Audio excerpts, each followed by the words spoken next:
Hello. It's been a long time coming, over a year and a couple of months, but Carol, you're back. It's good to see you. Good to see you too, Stuart. Nice to be back. It does seem kind of like it's been yesterday, though. You know what I mean? Not that long. Absolutely. It's been a long time, but also, yeah, it just feels zip. We finished Yeah. last season and we're Mm. back. Now, because of the timeline and where they decided to show it, it meant it sort of went sort of slap bang in the middle of your most Mhm. busy period. So Yeah. I can't thank you enough for being able to find some time to be able to come together to bring all gathered up. Because we Mm. were planning on it, and then obviously in this summer, and I said we can't do it because you're so Yeah. busy, but you did. You found time. You Yeah. must be up to your eyeballs with wedding stuff. Well, it's weddings and it's a lovely job for the Metropolitan Museum and a lot of menswear, a lot of tailoring, and a lot of couture work. So, but it's nice to come out of the solitary, confinement of the sewing machine and talk about, the techniques and see whatever we can do to help our listening audience. That's And always a joy. they are so thrilled because when I then did a little video to say, Carol's back, we can manage to squeeze in 3 episodes, and they're like, yay! Oh, good. Because yeah, your knowledge is second to none, and it's lovely to put that with what these amateur sewers are making, and to then better ourselves in some way. Yeah. Because obviously, if you've not watched All Gathered Up before, we would do a weekly one where we look at the techniques that come up every week on the Sewing Bee, and we would talk about them. But we're still going to do it. Yes. We're just going to do it over 3 episodes. So we're going to look at weeks 1, 2, and 3, and we're going to look at particular things that came up. We're going to look mostly at the pattern challenges for the episodes 1 to 3. And there's a lot that I'd like to cover. What we're going to do now, Stuart, you and I are going to talk briefly about things. And then we're going to direct, hopefully, our audience to longer sessions in the masterclasses. So that's the idea. So we can get a lot in today, but it won't be comprehensive. I won't be showing you all the steps, but it's all interesting because it all relates to the pattern challenge. So if we start with week 1, Okay. and if we start with that lovely tie blouse, which is Oh, very fashionable, yes. yeah, because we saw some great technicians, didn't we? And lots of lively patterns and colors and everything, and it was a good challenge. But there, in that, there's a lot of challenges to Yeah, getting that right. absolutely. So obviously, the first one is the gathers, and as was pointed out, choosing the right fabric does help. You want something which is quite crisp and pert, so that the volume stands out. Um, Now we can. I have something prepared Oh, cool. um, on my iPhone, which we can talk briefly about gathers. Okay, so this is a gathered section here into the straight section. So much like the peplum. Okay, and the idea is to not have any of your gathering stitches showing, right, in the finished product. And then if you're going to press it, that you press just up into that gather and try not to get any other creases in. Never put your iron on the top like this because this will all look like accordion pleats. So when you're pressing, you have to be very delicate and just go inside and get your iron just up as far as you can get it, right? So that you don't create any more creases. Oh, right. Yeah. Now we go to the other side. Um, you can see that um, I've got 2 sets of stitching, right? Yeah. That are visible.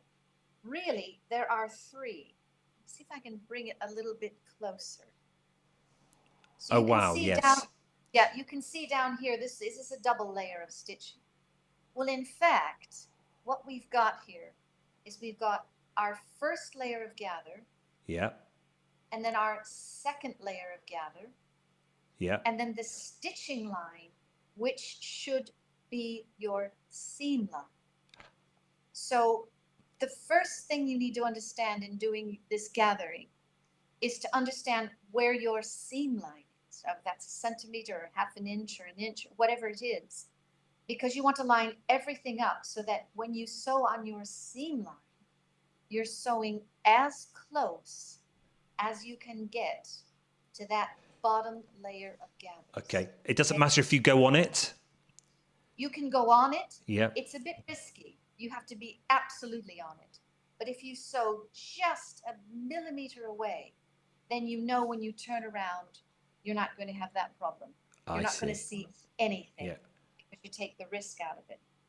Now, the other thing that came up during that was this idea of having a clean neckline, because although some of the contestants did a really beautiful job with most of the tasks, when it came to the neckline, it wasn't that nicely, accurately finished.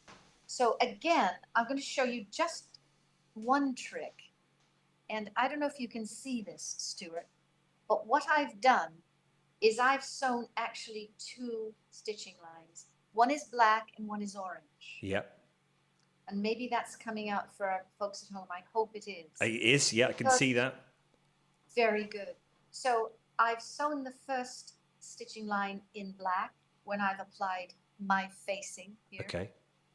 And then I changed my stitch length to slightly smaller. And then I sewed an orange line. Now that means that when you're clipping in, okay, you have two layers that you're clipping into. It's going to be a bit more stable.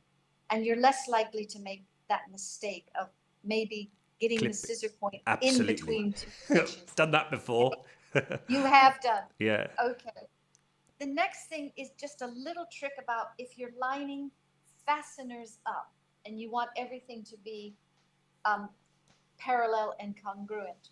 I'm just going to show you a little trick whereby you might cut your ribbon a little bit longer. Okay. Yeah. And then set up a square. Now you can use your Pattern Master or you can use any other tool, but you want to make sure that your tie ribbon is going to be absolutely perpendicular to your center front edge here. Okay. And then you can do this in disappearing ink or chalk. But if you set yourself up a guideline, you see, then it doesn't matter if the end of your ribbon that you cut is not square.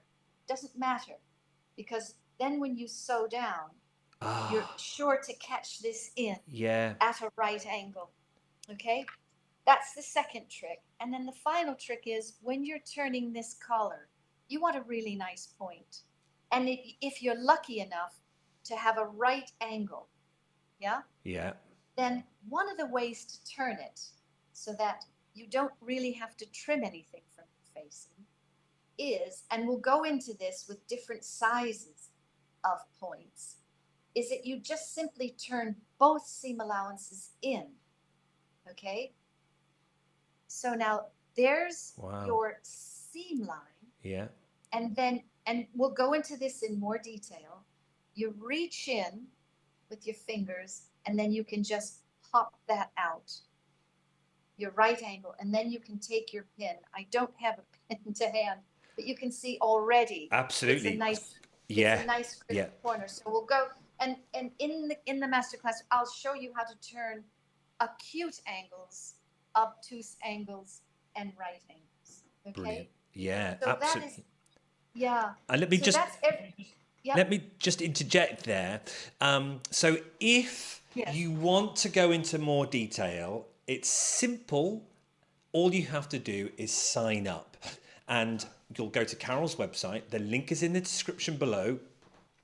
And when you look there, it's going to take you to the special Sewing Bee landing page, where you'll see all the information on booking on the masterclasses. Now, masterclasses, you can participate by actually being a sewer. So I think there's a space for me. Is that right, Carol? Has to be. That has to be. I can't wait. And we normally have up to 3 or 4 actual people, visual people who are sewing at the same time. And then we can have what's the name for the ones that watch? Is there a posh name for them? I forget what they're Observers. observers. You'll just be watching, That's and right. no, you're anonymous. You don't have to. But You'll be seen, but you it's can it. just observe. You can just watch what's happening. Absolutely. And that's the way. If you want to be a participant, you can put on the email there, send it to masterclass@ineverlearnedtosew.com. But otherwise, go to the link in the description and you can see. And actually, that, as I say, that takes you to a special landing page for the sewing bee. But if you go to the main page of I Never Learned to Sew, you'll see 3 masterclasses that are free for you to watch. I think they were the ones that we did last year, Carol. That's right. We wanted to put together a set of pilot programs Yeah. just to see if we could get the technology working and how the format would go. And the other thing is just a word about the title. I Never Learned to Sew.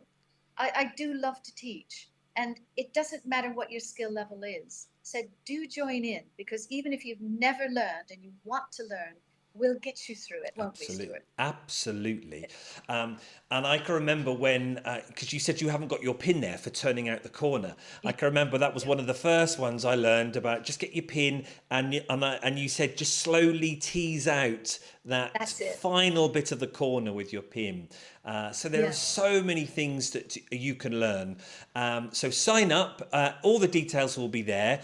If there is a specific skill that you really want to do, you can write an email to that email address too. Because if, say, 30 of you all send in, say, oh, I definitely want more on gathering, then Carol will tailor one of those 3 masterclasses actually for gathering, won't you, Carol? Because it makes sense. If everyone wants gathering, you'll teach them it. That's it. We're here to listen to you, and what you want to learn. And then we'll go through that, and we'll make it your own class. If enough people want that, that's what we'll do. Brilliant. So that's the idea, where you can get more time with Carol and get all the proper skills and really enjoy it that way. So let's go back to the week 1 that we were talking about. So what did you think then of those finished makes? This was the first time we met the sewers. That's right. And really, I mean, we've always had good sewers, but this year we have a lot of good sewers, across the board. So no, I think that was a really lovely challenge. It's a wearable garment. It's in style now, and it's something that even if it didn't go right, they can go back to it and finish it and make those corrections, like the neckline, for example, or if the ties aren't completely straight, we know how we can correct those things. So really, that's what this show is about. And hopefully over the next, we're up to week 3 now, the sewers are still great. I get a feeling that maybe the production company listened to a lot of what people were talking about last year, and they've managed to get the right pattern challenges at the right level with the right time, so they can all finish. Because I think it was last year, wasn't it, Carol? 9 or 10 of the sewers in the early weeks weren't even finishing. Can you remember the skirt they had to make? It was the long pencil skirt with about 11 buttons on the front. Yeah. I mean, that was heartbreaking. But I think the time is, look, it's always going to be a race against the clock. Really, that ultimately is what this show is about. You separate the people that can handle the pressure from those who are not as comfortable. So it's always a race against the clock. But I get a feeling that I think they added on another half hour to the. They did to that, and it made a big difference. Yeah, and it made a huge difference. Yeah. That's a lot of time, and it's also I'd be interested to see the pattern and the directions, because we don't know what they're reading. We don't know how they're being guided through this. So that I'm curious about that, because you can really elongate the instructions, show lots of pictures, and that helps. But I did hear a couple of comments through the first 3 episodes that these instructions they're not making any sense to me. So that would have been a good thing to. It would. See folks at home. I felt for some of the contestants where they're like, this really doesn't make any sense. I'm like, well, I completely understand that. Yeah. Right, let's go Yeah. on to Oh, then the next lot of skills, I think, appeared in week 2. Was that right? This that's right. amazing 7-panel cap. I love this because this was about working in small spaces. This is almost like what happens when you make children's wear and you've got interesting curves that have to match up and it's fiddly. And then you're building this thing and it's really 3D. And then it has a structure and the bill of this cap, you know, with the stiffener in it and then having to top stitch through it. Big challenges here. So I thought we'd have a word about curves. And Absolutely, yeah. some curves are more complex than others. And it just so happens, and this is what I like about working alongside the sewing bee and talking to you, Stuart, because I always seem to have something on the go. And there is a lace piece here. This is for the lovely grandmother of the bride. Can we see this? Yeah, look at that. You can see it. Okay, yeah. It's a beautiful lace. This lace comes from Joel and Son Fabrics on Edgware Road, which is the fabric store to go to. Most everything that I do comes from their supplies. But it has a curved bust dart, a very long curved bust dart. And I think I've given you a little video that Yeah, should we go to it? okay, If I let's push have a look. push the right buttons, here we go. You're talking on it, so shall I just press play and let you talk? Yep, go ahead. Okay. While we're talking about complex curves, it just so happens that I have a couture piece right now that I'm working on. It's a two-piece top and skirt, and it's made of this lovely lace, and a little bit difficult to see, but one thing I wanted to show you was that it has a curved bust dart from the bust Wow. point down to the hip. Now we're going to talk about this dart. It's a different way of shaping, and I'm going to show you the pattern piece and I'm going to talk you through it. This is a simple complex curve and it's in the form of a dart. Oh, and I'm going to pause it at the end there because we can see, where is it? Look at that Yeah. lace, everyone. See that? Isn't it beautiful?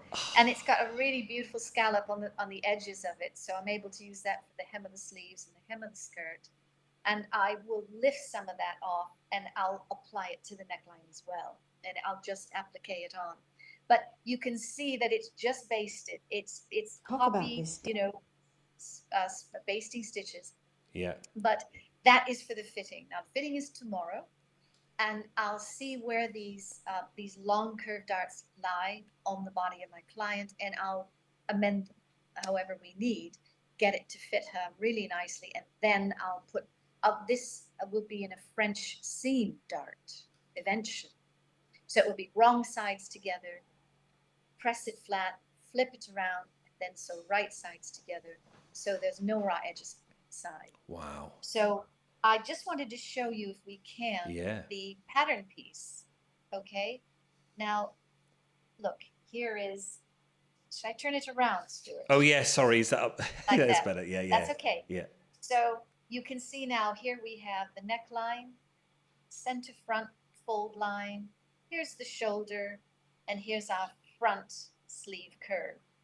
Now, down here we have what is going to be near the bust point.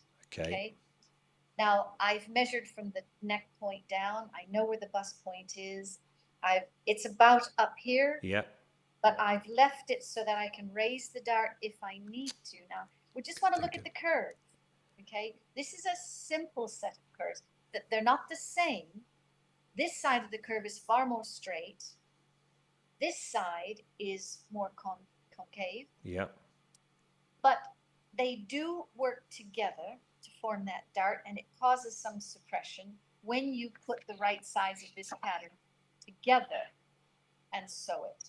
And I've tested it out by measuring both sides of this curve, and I've got my measurement here. It's 12 and a half. It's congruent on both sides, so I know that's going to work. Okay, So that's how I'm going to approach that. Now, that's a simple curve. Let me show you what it would be like to set in a really complicated curve. Oh, So, in fact, I'm going to seam this curve into this curve, which is much more shallow.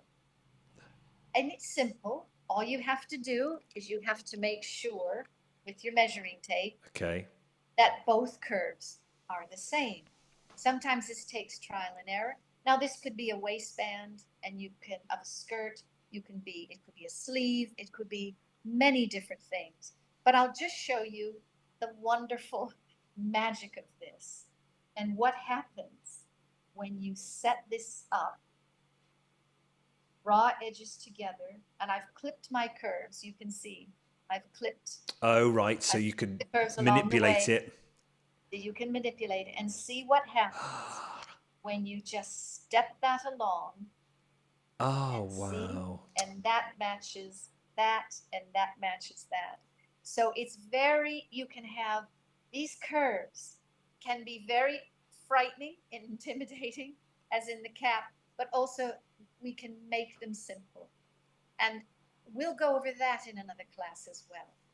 So that's what I wanted to say about simple and complex curves and how to seam them together, Stuart. All right? Yeah. It seems daunting, but it doesn't need to be. Just understand a few of the fundamentals. So you've got that planned as one of the masterclasses, as an element of one of them. But if people keep saying more on curves, then you might develop that one class to be all about curves. Absolutely. Okay. Yeah. All right. Brilliant. Wonderful. And those caps, though, when you see them there was a whole array of them. Have I got a picture? I don't know whether I've got a picture of all the finished caps. I'm just going to have a look. But you can see that red stripe that is seamed over the mesh. You can see that's the tricky bit there. Yes. Now, the mesh is a stretchy fabric, but the cotton, the red is probably a very taut piece of fabric. So it's how to get those two to cooperate together. Then that's fascinating. So, think about sewing a complex curve with two completely different fibers. And I can't imagine many of them using the mesh before either. I mean, how often do you use that type of fabric? Well, that's just the thing. You really don't unless you make a lot of sportswear. It's not a common dressmaking fabric, is it? When we did a couple of years ago, because Carol, would you believe we've been doing this for 5 years now? I know. Can you remember your fabulous, was it out of scuba or was it out of, what's that fabric called? Ripstop. Yes. What was your skater jacket? Ripstop nylon. That's right. Oh, yes. I remember that. Yeah. We'll have to pull that out of the archive. I know. Again, another that... type of fabric that not many people may have used before. No. That's true. Good point. Because that fabric doesn't stretch in any direction, really. Even the bias is not that reactive. So, yeah, that's a very square project. Very square because you're just dealing with something that doesn't stretch. Not many curves in that one. But they did really well regarding the 7-panel cap. But maybe, was it because it's small pieces? Does that make it easier, more manageable, rather than you're not battling with meters of fabric? On the one hand, yes. Yeah, if you can get comfortable with it. But it could be very tricky because it is so small. Yeah. Even in that band, I think I've never made a cap. I should have a look at that. But even sewing the band on in the inside at the very end, Yeah. You're working at a table. Your machine is high. You maybe have a free arm, but it's very tricky to maneuver all that together. Yeah. The other thing I would say about the top stitching on the bill is that, the longer your stitch, the harder it is to get a nice smooth curve. Yeah, because as you start moving that round to make the curve, the needle is going to skip, isn't it?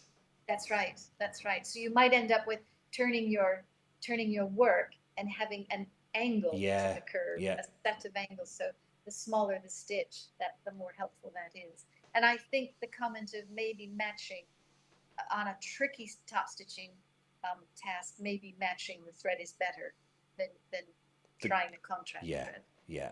Yeah. But week 2, still seeing them all finish their makes. And I'm now beginning to go, there are some cracking sewers here that can deal with fabric, different types of fabric, can deal with different skills and techniques.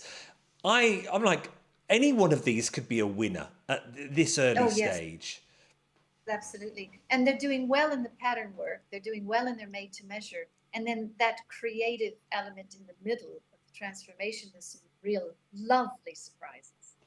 Really. I mean, the circle skirt that we talked Yes. about, you and I, where, we did some work with circles, didn't we? We did. We talked about a Oh, circular skirt should we have a and look all at that. But to give yeah, I had this from one of the old previous things that we worked on, and this is a lined circle. It's lined in itself, so there's 2 layers, Oh, wow. and it's a cuff. Yeah. It's a really It's lovely cuff. I would often see that on a Lawrence Llewellyn Bowen shirt. Oh, of course. But this is really, in fact, a circular skirt. Really, that's what it is. It is. So to take that, and the nice thing about this, or the interesting thing about it is that you have straights of the grain where it doesn't stretch at all. But then moving along, you have your true bias, which is very reactive. And then you have these opposing. When you fold this, you have your straight of grain and your cross grain. Again, it doesn't stretch, but then the bias will. So that challenge of transforming a circular skirt was really interesting. And here's where my favorite sewer has really shown, and that's I'm really liking the work that Kaz is doing. That's the one, isn't it? You're fast. Yeah. Yeah, I love that. That's really using the whole thing, and just where she set that zip in on the straight of the grain, where she's got the control of the fabric. What an ingenious idea. And then having the zip upside down so that you can unzip it and make it as showy as you want. You could have the waist and the hip, with lots of room in it. Yeah. And then of course it's secure at the neck because that's where the zip starts. It's stuck there clever. at the top. So I thought that was a really clever use of her fastening as well, to just turn it upside down, because then you can make you could, if you had something underneath that top, you could unzip it all the way. Oh, absolutely. You could have real fun. Yeah, lots of fun with it. So this is where not only is she technically really on the ball and accomplished, but she's got this imagination as well to see something. So we're seeing some really lovely makes, and some really high level of skill. Absolutely. And it's week 3. So is Kaz the one? You team Kaz, as they say. I'm team Kaz. I am. I think she's got a very good shot. Well, yeah. I was team Peter week 1. I was like, oh, I'm liking the look of him. I think he's going to be the one I back. And then with that lovely sort of the engineering of the origami, because they were doing the folds and the pleats, weren't they? He had them on the shoulder cap, the gold and black. Can you remember that one? Yeah. Oh, yes, that was beautiful. Have I got that one here? Let's have a look. Yes. Have I got week 1 made to measure Peter? And Peter did something really, because he got a nice pattern, and then made the 2 sleeves out of it. So that took the pressure off the rest of his garment. There you go. Look at that. That is wonderful. Yeah. And that's a whole skill in itself, to be able to set up a pleated section and get all the folds, in place, press them in. That's like a little concertina, isn't it? But then in a way, the pressure is off. He chose a pure design with symmetrical sleeves, built on the same pattern, working in a smaller space, but look at the impact it has. You know, Well, beautiful contrast. After that, I was like, yeah, I'm sold. Peter, I'm going to be following you for the next 9 weeks. And then what happened? He went out on week 2. I was like, oh no. How did that happen? It just goes to show you on the day, Yeah. right? What can happen on the day, Absolutely. and under pressure and under time pressure. Now, that piece that you just showed us takes a lot of time to set up.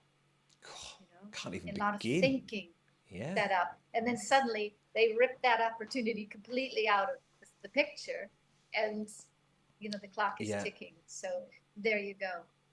Let's move to week 3 then, where they had to do, it was this idea of design icons. Now I think you're like me, we're perhaps not a lover of the inspired by episodes, because it's so difficult, isn't it? Because how do you judge? And it's not the sewers, it's more the criteria of the assessing, because you ask someone to make something that's inspired by, you then can't go and judge it and say, well, I don't think that's very inspired by, or that's not very Versace. And it's like, well, who's that for you to say? They've been inspired by maybe a little element.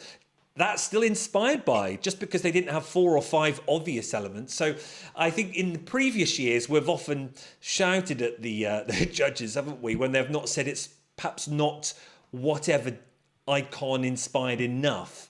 But this week, actually, I think we had some amazing work again, didn't we? They got round that. The judges really thought about it and looked at the criteria, and we had some phenomenal. We had the wrap dress, then we had this Vivienne Westwood transformation with home soft furnishings, and then the made to measure of Versace inspired by. There were some stunning makes.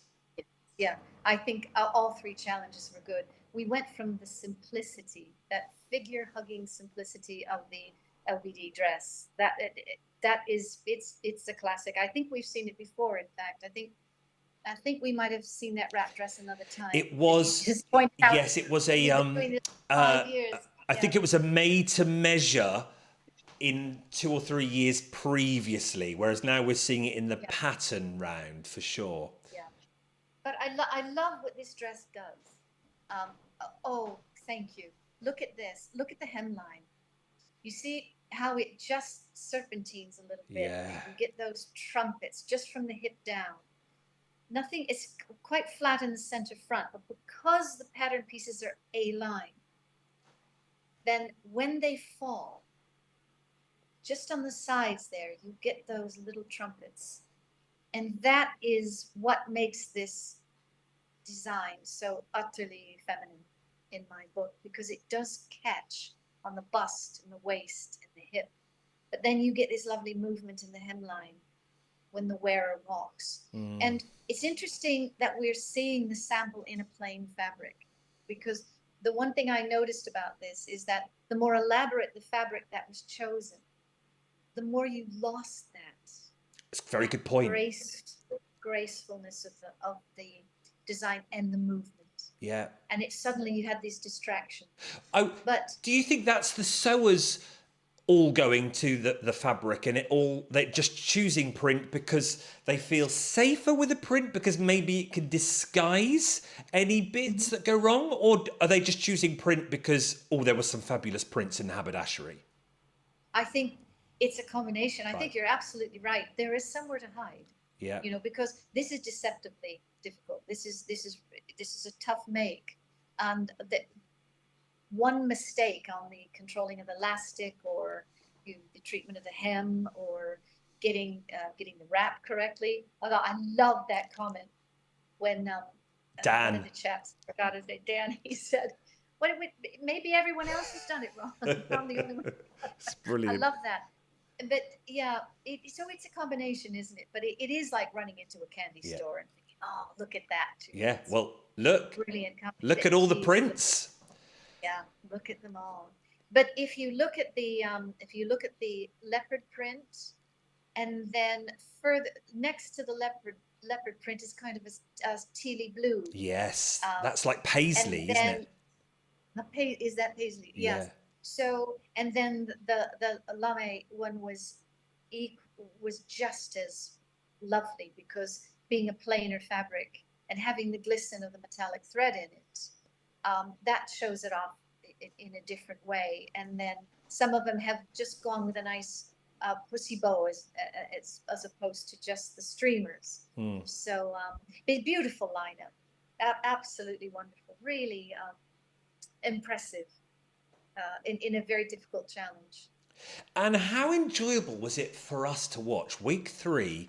And this is where they have worked hard on it. No matter what, the producers really have thought about the challenges and the time, giving them the right amount of time, or finding a pattern that's doable in 3 or 3.5 hours. So what did they have? I'm just checking my notes for this. Hang on, bear with. So where are we? Yeah, they had 3.5 hours for this. So that extra half an hour made all the difference, didn't it? It did, and especially if you had to back up on something, because there were some mistakes in this where they had to unpick. And there is a way to unpick an overlock. When I worked in a factory on one particular run, we did sportswear, and they showed us how to, unpick that overlock. But if you don't know that trick, we might cover that actually. But if you don't know that trick, then it's just hell, trying to get all those different threads out, and then, being careful not to stretch your jersey. Yeah. In the meantime, but no, you make a good point. That extra half hour made a lot of difference. Now, you cast your mind back a couple of years ago when the wrap dress appeared in the Made to Measure. I don't know whether you can remember, but I made a wrap dress out of jersey, and you helped me understand how to make. You told me not to put elastic in that neckline. We just had a nice classic piece of well, it's not bias binding. What do you call it? Yeah, did we make a folded binding and then seam it and then turn it in? Or cotton? We had cotton. I think I bought some cotton. Was it cotton tape or something? Yes. It's stay tape. Oh, that's it. That's it. Okay. And we had that, and I folded it in and hand sewed it down, and it was beautiful. Now, obviously, you can use elastic, but that's going to be a challenge in itself, because obviously, stay tape, it was just going to lay flat and not worry. Whereas elastic, I think Kaz was talking about it. You pull too much, and then you're suddenly going to go whoop, and you're going to get. Yes, absolutely. And if you feed the elastic in, and let the jersey stretch onto it, well, then it's going to gape, isn't it? Now I remember that we decided that if we're going to use stay tape, we're going to make sure that both sides of the wrap are equal. Yeah. And then I think we did ease the forepart, the front, onto the stay tape. So we put in ease. We put in small amounts of gather so that it did lay flat on the body. So excellent. The different ways of achieving. Yes, but obviously I had more time. Now they obviously used the elastic because of the time frame, but that's got to be a harder skill in the long run, has it? I think so. I've only used a cover stitch in a factory doing a small run sportswear, and it is tricky because you're working blind. And if this is the first time these contestants saw cover stitch, then and that's going to be tricky. And if you pull the jersey, then it's going to create that ridge that we were seeing. Yeah. Pull it because you're twist sort of and then thing. you get that little snake. Yeah, that's it. Yeah. That little raised bit. But well, and that's about throwing in a difficulty factor that allows you to rate. Yes.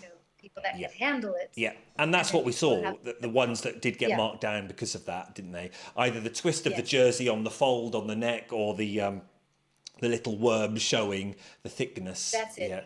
Yeah. I think Stuart hadn't used a stitch machine much or at all, so that was all new to him. I can understand that. But when I look at my gym gear, Carol, a simple this sort of top here with this bias on it, it's all cover stitch, isn't it? And the hem Yes, is it all is. cover stitch, because they'll rattle that through a factory in no time, won't they? No, they do. It just takes minutes, you know, to make a whole garment. Yeah, but these technicians, they know, and there's indicators about how much you fold under, and they probably have guide stitches, lots of attachments on these industrial machines that keep everything straight, and then they just whiz it through. Yeah.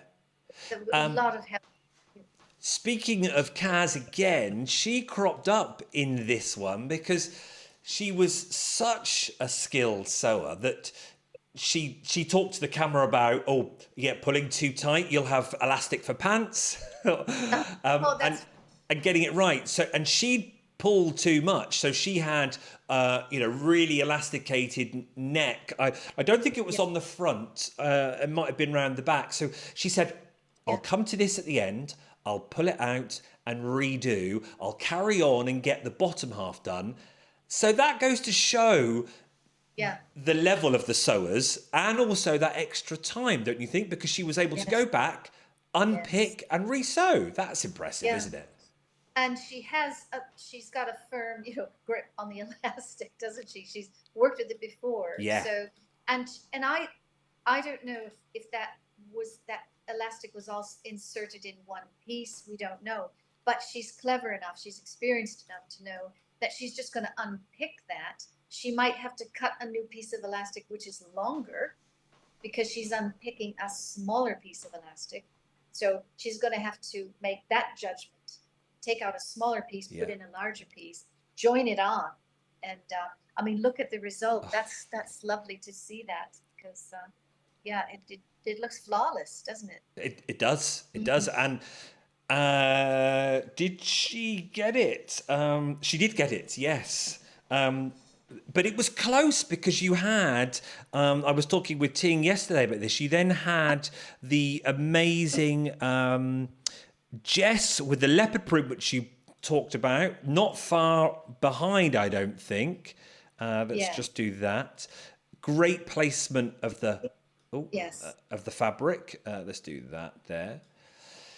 Yes, that's beautiful. Isn't it? Really, it's a whole different look in this print. But I feel that you can see the details a bit easier in a more repetitive print than a random print, which is louder. This one is a calmer print, and I think I like both of the dresses, and there'll be a wearer that will be completely happy with, one or the other. But I just think to show off the detail and that natural flow of this garment is nicer. Before we finish, let's have a look at the solid fabric, the one that was there. Kits. Now, we had a bit of a giggle with Ting yesterday. I've always called it lame, but some of the contestants were calling it lame. How do you say it, Carol? Let me think. When I worked at Hardy Amy's, I worked with a French maker, and we did some lame, and in fact, it's an interesting memory for me, because we actually worked with Sharon Osbourne. So it was lame or sequence, but really it's almost equal syllables, lame. Yes. Not lame or not lame. That's how she said it. So I just wonder. Yeah, we'll have to look into that. Now, look at how effective that is. And you can see it stretches from the bust point down to the waist. You see, so there's an accent there on the female form, really, really defined. Then you follow the trumpets down, but it does hug the hip in all the right places. And so there we are. We got a plain fabric, and it tells the whole story of what makes this dress so beautifully feminine. But for me, it's and that's just week 3, Carol. Week 3, and there were so many there with that final challenge of Versace, having to come up with something inspired by Versace. If you were being set that challenge, what would you have done, do you think? Uh, well, it's, I think you got to go over the top. We saw some designs that were a little tamer, and obviously black and gold, that's kind of obvious, isn't it? So you have to go with really strappy, blingy kind of thing. Um, or else do something really elegant that incorporates those Okay. ideas of strappy fit, a lot of flesh. Think of that Liz Hurley dress, and that iconic garment that she wore. So yeah, some of the contestants were more covered up. Yes. Yeah. Others were Well, more let's showy. let's have a Let's look look. at let's have a Yeah, look at a couple, shall we? Just before we finish, let's look at the ones that went down that route of showing more flesh off.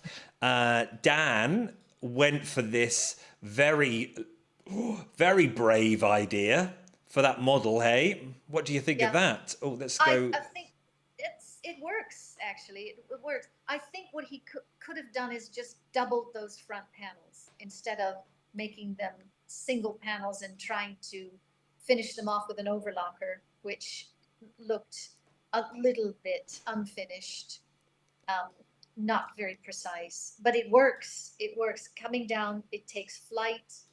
It. I think it's a good Yeah. concept there. And Um, let's go with one that was more covered up. But I actually really like this one. Gaynor. It might be my second on my list. I think I'm now Team Kaz. Now Peter's gone. But I yeah, really do appreciate Gaynor's work and her sewing skills. Let's have a look at this one because I want to show you the front and the back. Here's the front. okay. So Oh, more yes. more covered up, and then the back with that lovely little bit on show there. Now let's just Yeah. edit this one down so we can have them side by side. Can I I do did that? love this. I really love this. And the thing that is most impressive for me about it is with all that cutting and the elastic work and the gathering, look at the hemline. It's beautiful. And then she's got her print on that 45-degree angle in the back. Look at that. Yeah. With this, there's so much to look at. Yes, The model absolutely. is covered up, but with the best, sexy designs, I think it leaves something to the imagination, and this does. I think this Yes, hits all I the right agree. notes. Because so far I haven't gone too against what the judges are saying, but this one I did because Esme was going, oh, I think that the revealing on the back should have come round the side a bit more to be seen on the front. So as we look at this front one, oh, let's do that there. She wanted to see more skin on the front. But I thought, well, if you did that, would that not take away from the reveal at the back? What do you think about that? I don't think it's necessary to do that because if you are watching, if you're looking, right, you'll see that there's a little bit of skin at her waistline anyway from the front. That makes you want to see a bit more, Yes, doesn't it? absolutely. So, and also we've got a whole bare shoulder and bare arm, and that is striking in itself. I mean, why detract from that? Um, I think I'm with you on this one. It's enough. It's Yes. just enough to Yeah, make just enough. imagine. Yeah, and yeah. and But I think to catch the eye, and then when you seeing her walk around the dinner party or whatever, and then maybe she's got the tray of drinks and then she turns and then you see that you want to go and investigate more, don't you? yeah, absolutely. And how she controlled that, Yeah, because if you look at that diagonal line from her neck down to the underarm, that's absolutely. perfectly straight, Yeah. perfectly controlled. It's on the body. And then how she's managed to make that radial set of gathers Oh, around yeah. that very tricky curve. And it might be, we don't know about the tension that's involved in that particular pattern, and if she would have even been able to open up that curve anymore. We don't know. Yeah. But what she's done with that, the fabric choice, the control of the fabric, and it looks just beautiful on her model. It's beautifully worn. So this was definitely one of my favorites. And let's finish with, it got Garment of the Week, and it's Kaz again. Let's have a full shot of that. It was very, very clever. Yes. And she Yes. she did say, didn't she, that, oh, I'm not really a fan of Versace, but I'll take the idea that they were inspired, Donatella was inspired by anything and everything, so I'm inspired by one of my favourite films and the dress. Clever from that point of view, but look at this, how it's been adapted. Talk us through this one. Genius. So she's taken the humble gingham, right? Dorothy's gingham dress, and you get the kind of the theatrical effect of this, but also historical dress, the dirndl, you know, the little white frilly blouse underneath, and then going into the movie set, taking the costume elements, the red magic shoes and the little socks, and then playing with the straight of the grain and the bias. Simple ideas, but when you take something that's really beautiful and you repeat it over and again, look what happens. Oh. You know, she's got various widths of her straps, something going down the center front, which actually looks like it's plaited, but it might just be what the camera's doing. And then the handkerchief. Yeah. So, okay. So they join together down the center front. It's exquisite. Right? Yeah. Yeah, it is exquisite. It's just beautifully done. And I love the little white blouse underneath, which is diaphanous. And then that handkerchief hemline, but just in the front, not in the back. Yeah. So she's really playing with ideas. And that coming down the catwalk with those high heels, the red shoes, which is just that flash of red, flash of gold. You can't stop talking about it, really. No. This is why she's our favorite. I can't wait. We're a third of the way through. I know. Geez, what we're going to see, you know. It's exciting. It's positive. All the comments on our unpicked videos for the last 3 weeks are, this is great. It's there. We're all connecting with the sewers. We all want them to win. We all want all of them to win, but we know they can't win. But they are so good. It makes us want to look forward to Tuesday night to watch. It's been a long time for the Sewing Bee for me to feel like that, Carol. Yes, I agree with you. I'm really excited about this Series 11. And it does highlight now more than ever that you can be a very, very accomplished sewer. But under the pressure, anything can happen. So we've seen people rise and fall in the ranks, haven't we? Yeah. We said some dramatic, you know, we've got some people that are winning a lot. Kit is doing well. Yeah. Well. But there's some surprises along the way as well. So it's the really kind of the heartbreak of the show, that you can admire someone and want to root them on, but just a bad day or a bad challenge. Yeah, but that's why we keep watching. Absolutely. Yeah. Well, there we are. Thank you, Carol. Thank you for finding time for doing one of 3 shows that we've got. So if you enjoyed it, there are 2 things you could do. First of all, you can come back in 3 weeks' time after episode 6. We'll have another one of these all gathered up, where we look at some of the techniques that came up and talk about them. And then if you're like, I still want to know more about gathers, I still want to know more about pleats, well, then you can sign up for a masterclass with Carol in much more detail. And you do that by clicking the link that's in the description below. It takes you to Carol's website, I Never Learned to Sew, and it takes you to a special landing page for the Sewing Bee bit. And there are 3 masterclasses planned, the 5th of August, the 29th of August, and the 12th of September. And Carol, you've planned some ideas for the 5th of August already, haven't you? Based on these techniques that we've looked at this episode, but obviously in much more detail. Is that right? That's right. And do comment on the show and let us know what you think, because I'll be watching the comments and I'll respond as I have time to do, and that they're always helpful. And also, if you want to really see something amazing, join the masterclass and watch Stuart's, Oh. because he's very good stitcher. We know he can knit and crochet. Get off. Oh, you. Join it and watch this guy sew. You can do all that. You can be a participant too. So if you want to be with me on camera sewing with Carol, we're obviously going to watch Carol, but it is much more fun when you're doing it yourself. It's completely safe environment. Remember, I used to be a teacher. There is never a silly question. I will always ask the questions. That's the whole point, to get out of it whatever you want to get out of it. Just ask questions, it doesn't matter.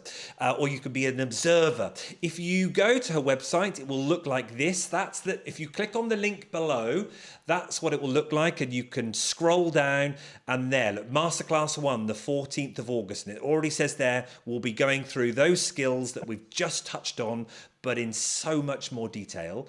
But if there is something specific that Carol hasn't talked about, she can then add that maybe to a special focus for the second or even the third masterclass, especially if all 30 of you or however many all want a specific skill. Let them know. It's going to be exciting, isn't it?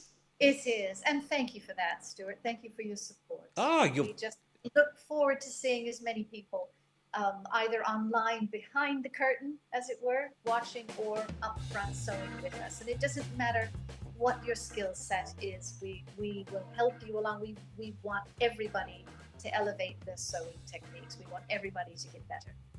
Absolutely. Absolutely. And I couldn't think of anyone better to do it with, Carol. I've learned so much from you, and I know many of our viewers have. They've all commented on that last video to say, yay, Carol's back, yay, Carol's back. I hope you enjoyed it. If you want more, you know where to go. Click on that link in the description below and have a look. Sign up, or even just be an observer too. But otherwise, that's it, Carol. That's an hour. Look at that, 58 minutes. That's brilliant. That makes up the it. So enjoyable, Stuart. Thank you again. You're welcome, and see you in 3 weeks' time when we look at the next lot of episodes. Hopefully, when we meet again, Kaz is still in it, hey? My bet she will be. All right, Thanks, cheers, Stuart. bye. Bye, everyone.